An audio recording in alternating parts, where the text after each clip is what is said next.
Hello, everyone. It's Monday again, and we're here for the questions for Kumu series. And wanted to respond to a question from Eliana this week, which is actually a multiple part question. But I hope you all had a great week. And as we enter into this coming short week, I think it is, there are a couple of holidays that we've been experiencing. So hope you're all enjoying things. Anyway, Ileana's question has something to do with the construct of the inner family in Ho'oponopono as it was taught by Aunty Morrnah Nalamaku Simeona. So it may be that I'll be answering or adding to this as we go through over the next several sessions. But let me read what she had to say. She was saying she'd like to know more about the function of each part of the inner family in Ho'oponopono. So again, as it relates to Aunty Morrnah Nalamaku's teaching of Ho'oponopono and the principle of a triune self, a triune identity of father, mother, child, superconscious, conscious, and subconscious, using those terms, and in Aunty Morrnah's terms, the use of the terms Aumakua, Uhane, and Unihipili, yeah?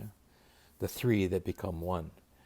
And so it's probably best in a larger class. And I would invite those that are interested to actually participate in a full class, which we'll be offering in the theater or through Kialo Okalani. Yeah, and really begin to drill in. But for this purpose, what I'd like to do is actually tie into our last conversation, which we talked about Na'au. The intestines, the inner mind, the acknowledgement. And if you recall, in that discussion of Na'au, I referenced Aumakua, and the relationship of divine mind and human spirit mind, and the unification of Au. Ma is the internal concept of being present, being close to you, and Kua, the spine or the back. So if we can pull that forward, then in the triune self, the inner family of Aumakua, Uhane, Unihipili, Aumakua represents that father Kuleana, while Uhane is the mother Kuleana, and Unihipili is the child in the family. And you unify that family. So the roles and responsibilities, to Eliana's point, are different, but they work together to create pono, an alignment of these three minds, these three identities that make us one mind, a whole mind. So what I'd like to say is that when your three minds are in alignment, that's when you're pono. And you can say you're now mindful. You're full, you're complete, you're piha. Yeah.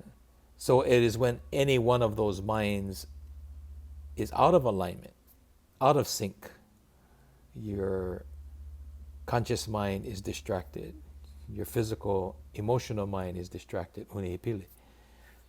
You could say you're out of your mind. So you're no longer mindful, you are now mindless. You're less than whole, you're less than what you could be. And so in that context, what is the role then of each of those members of the triune family? And so in this case, let's look at Aumakua again.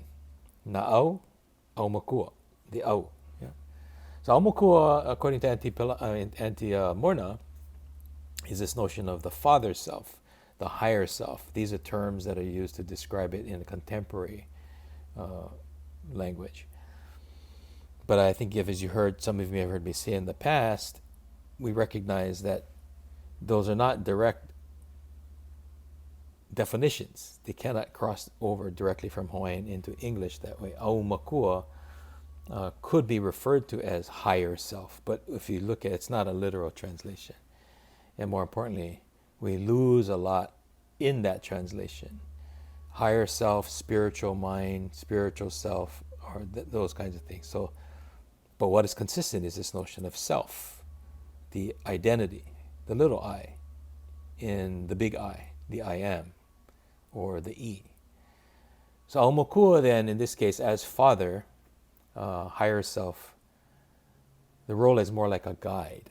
Yeah. And some religions and spirituality would consider these your spiritual guide, your guardian angel, if you would, the connector that allows information to flow between source as well as other members in the spirit family.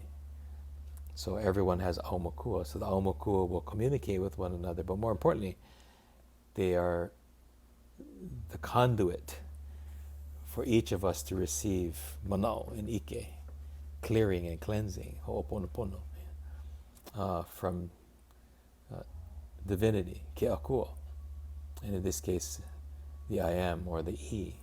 So that's the fundamental role, is to be a guide, a representative, but it also provides freedom of choice. And so as a guide, it has kuleana responsibility of placing each individual in an appropriate place for their good and for the good of others. Opportunities, which could also be challenges, to learn from, to overcome, to succeed in. And that's where the choice comes. Because I've been put in front of a door, doesn't mean I have to open it. But aumakua will try to get us to that door.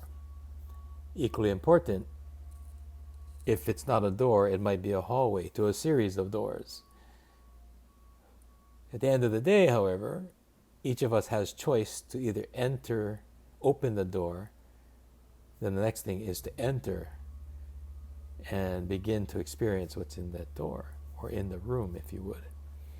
So aumakua has that general role, and to be the connector between divinity and oneself, to hear and listen to unihipili.